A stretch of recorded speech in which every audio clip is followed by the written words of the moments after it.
Hay momentos en la vida que uno recuerda con claridad fotográfica. El día de tu boda. El nacimiento de tu hijo. El momento exacto en que todo se rompe. Para mí, todo comenzó con un golpe en la puerta. Pero no fue un golpe cualquiera. Fue tembloroso.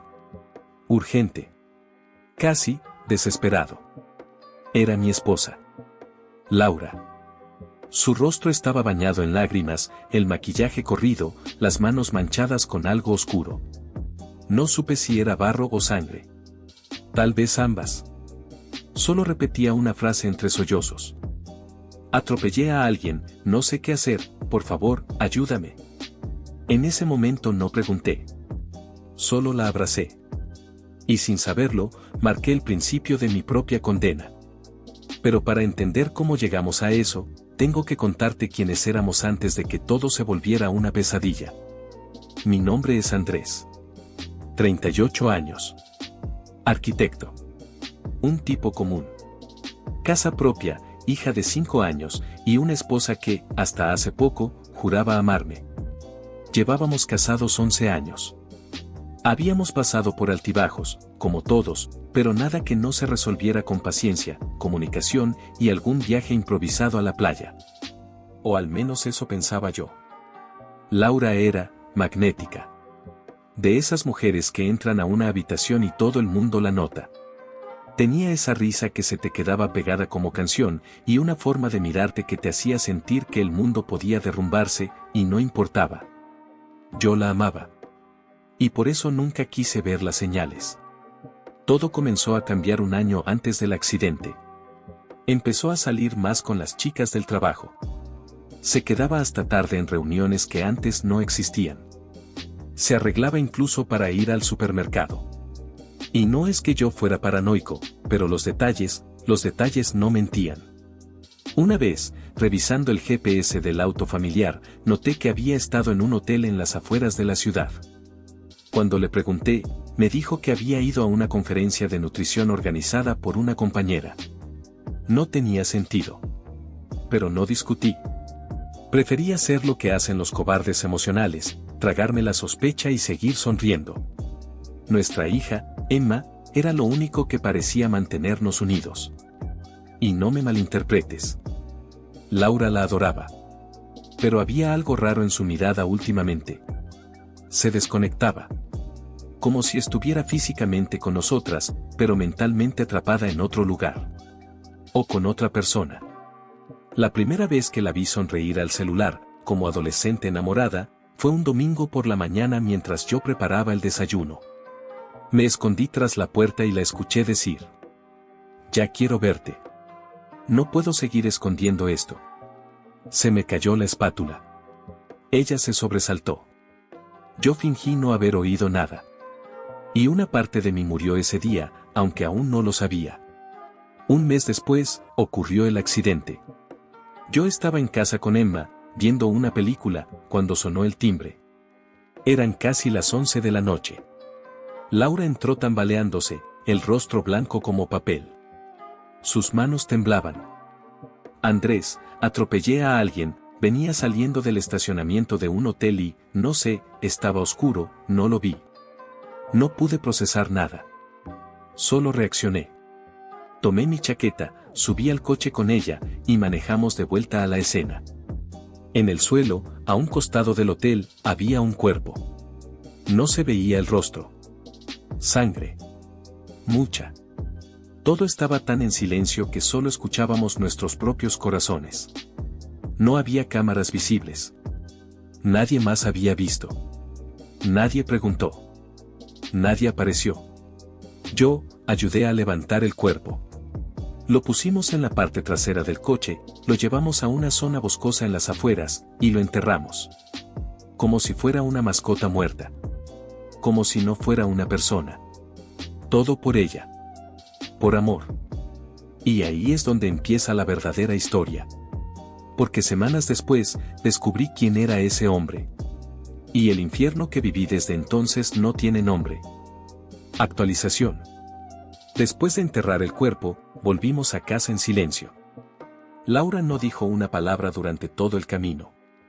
Iba con la mirada clavada en la ventana, como si en vez de conducir de regreso estuviéramos cayendo en cámara lenta hacia un abismo. Yo no era idiota. Había demasiadas cosas que no tenían sentido. ¿Qué hacía ella en ese hotel a esas horas? ¿Quién era ese hombre? ¿Por qué no lo vio detrás del auto? Pero el miedo, el maldito miedo, tiene la capacidad de silenciarlo todo. Y más cuando amas a alguien hasta el punto de traicionarte a ti mismo. Al día siguiente, quemé la ropa que habíamos usado. Lavé el coche. Me deshice de su celular, porque ella insistía en que había mensajes comprometedores. Y yo, obedecí. Ella se encerró varios días. No comía. Lloraba por las noches.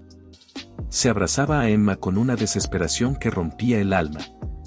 Yo también lloraba, pero solo cuando nadie me veía. No dormía bien. Cada vez que cerraba los ojos, veía ese cuervo. El sonido sordo del golpe.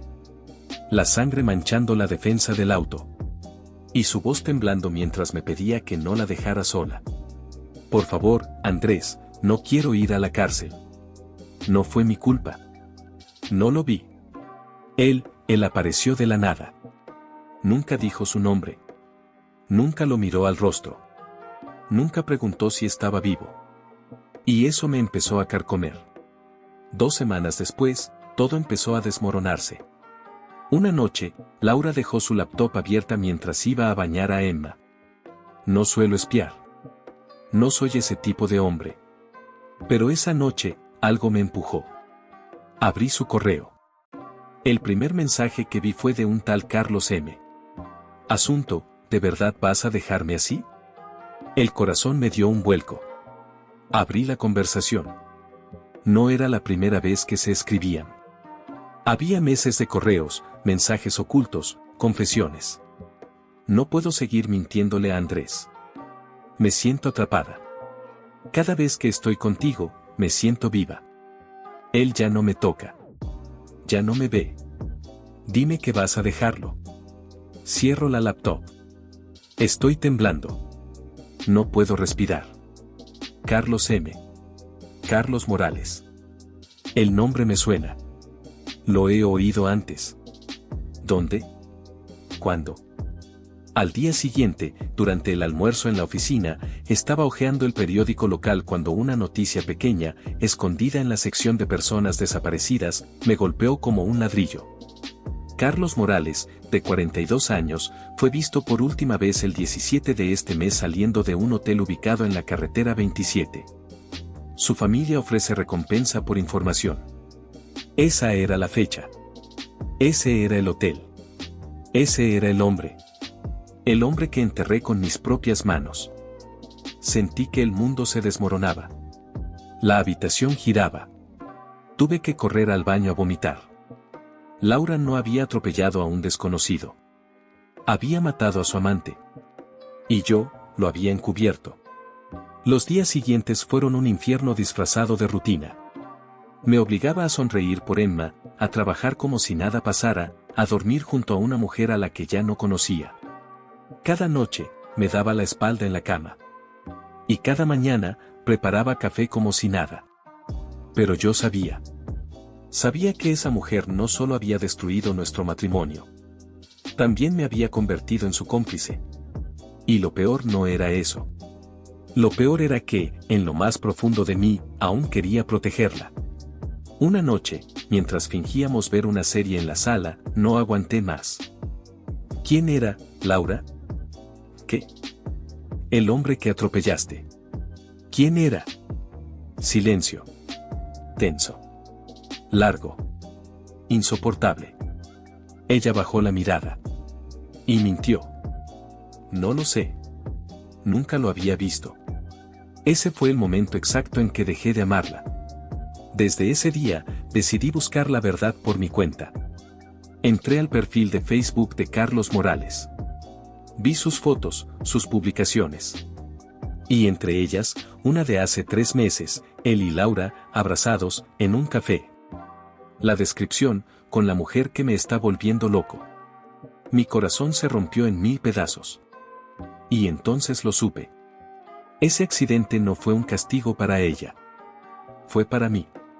Un castigo por no ver. Por no preguntar. Por confiar ciegamente. Pero también fue un aviso. Porque los muertos no siempre descansan. Y los secretos siempre encuentran cómo salir a la luz. Actualización 2. Después de descubrir quién era el hombre que enterramos aquella noche, algo dentro de mí cambió para siempre. Era como si una sombra se hubiera instalado en el centro de mi pecho. Una oscuridad fría, que se expandía cada vez que la escuchaba reír con Emma, como si nada hubiera pasado. Cada vez que se duchaba, cantando. Cada vez que dormía tranquila a mi lado. Laura me había mentido. Había matado a su amante.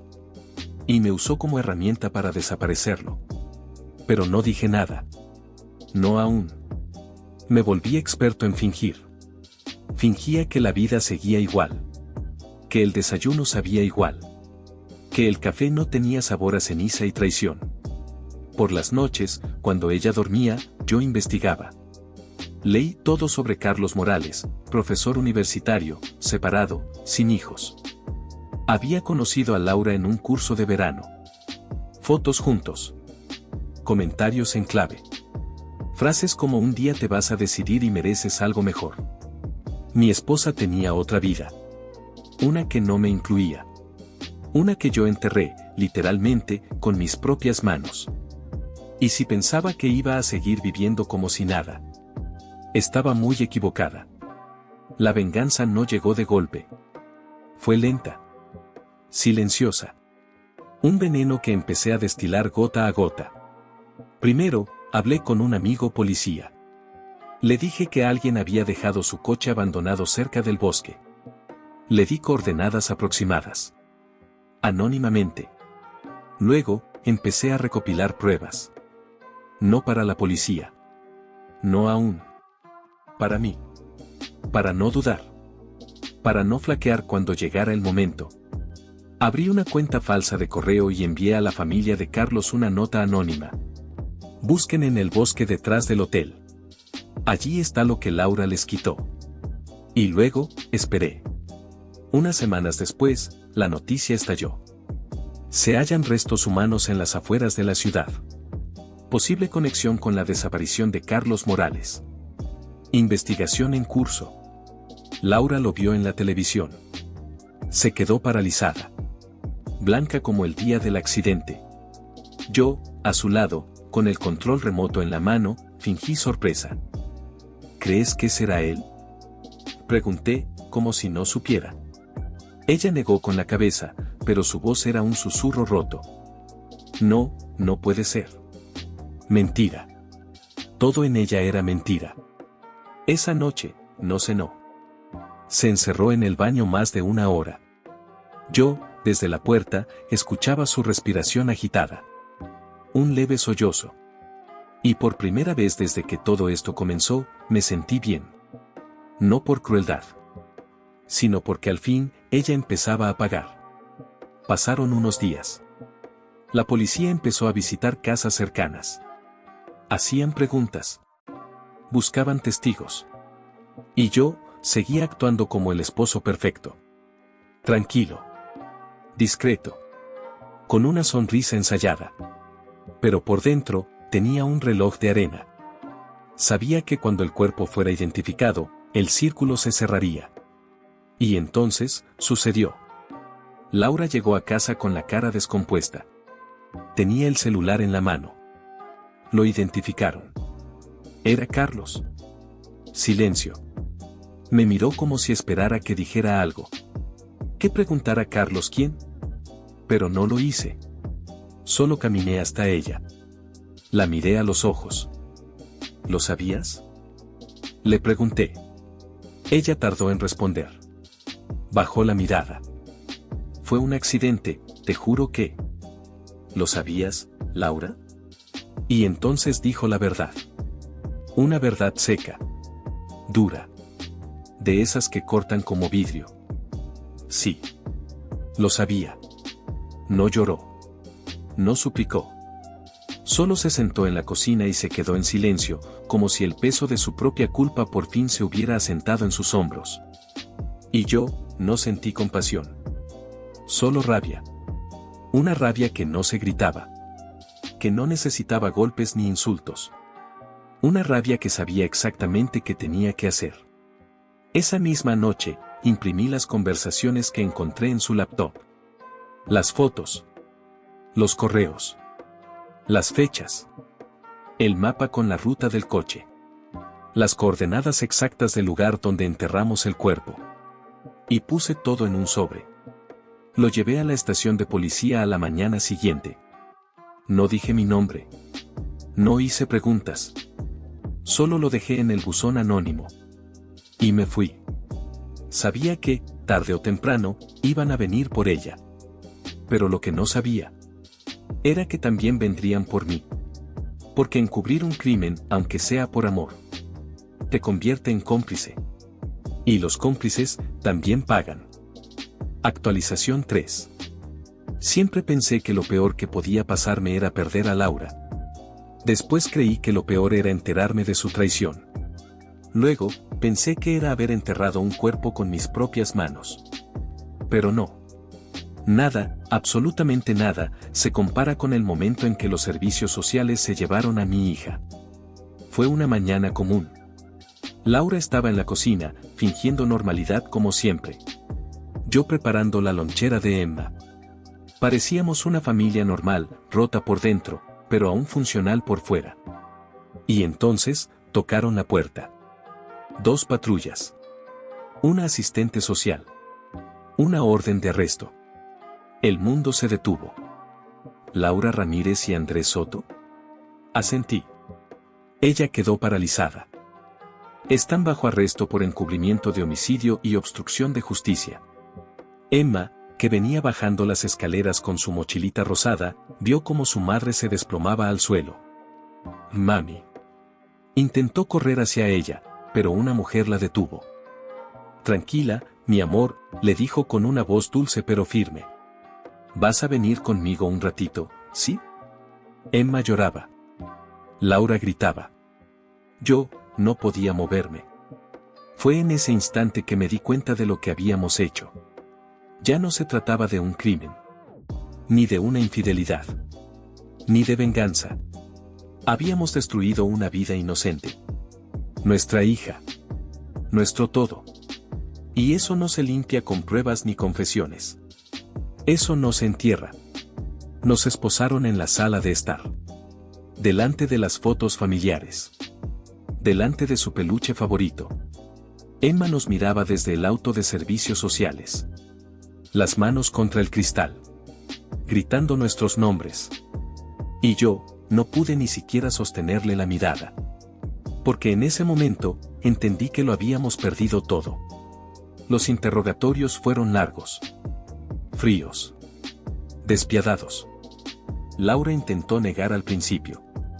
Dijo que fue un accidente. Que el miedo la hizo actuar mal. Que no sabía quién era el hombre. Pero cuando le mostraron los correos, las fotos, la ubicación del cuerpo, se derrumbó.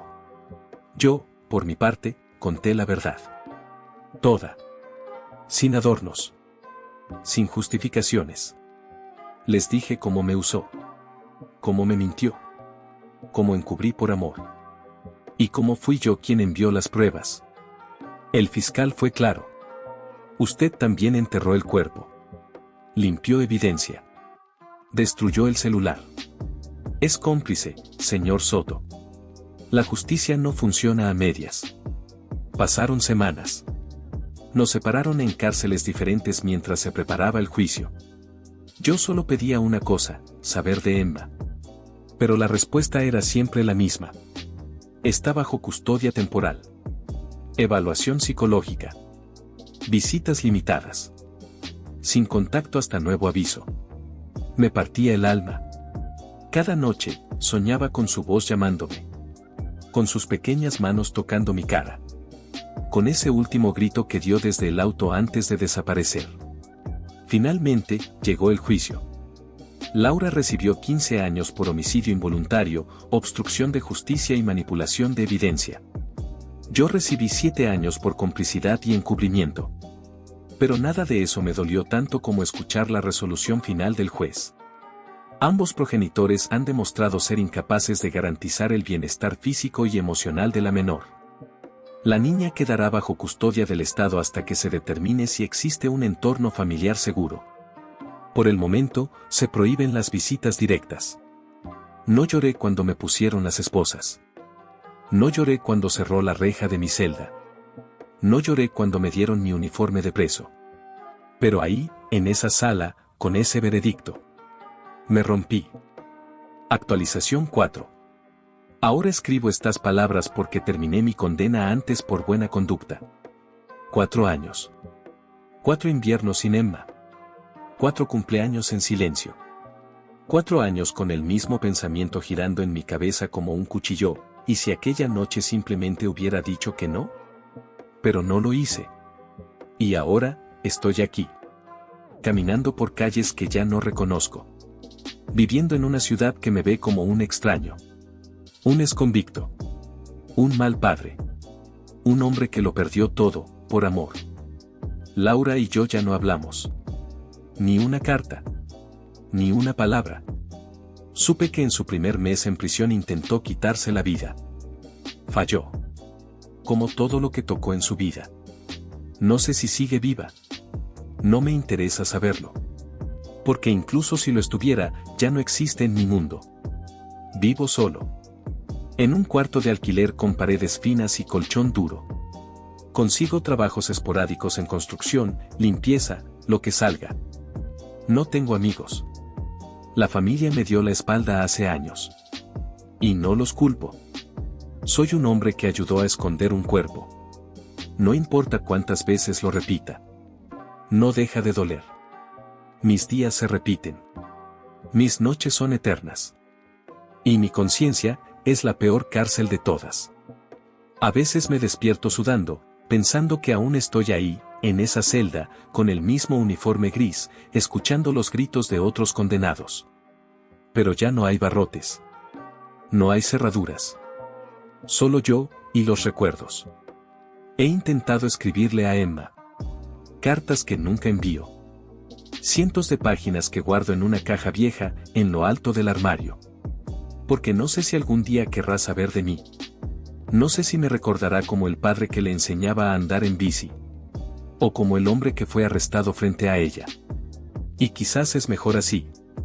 Quizás es mejor que me odie, a que cargue con mi vergüenza. Y aún así, espero. Espero que algún día, Emma crezca lo suficiente para entender. No para perdonarme. No me lo merezco. Solo, para entender que su padre fue débil. Que amó a la persona equivocada. Que quiso hacer lo correcto, demasiado tarde. Y que por protegerla, lo perdió todo. Hasta a ella. Hasta aquí el video. Si te gustó regálame un like y una suscripción, me ayudarías mucho.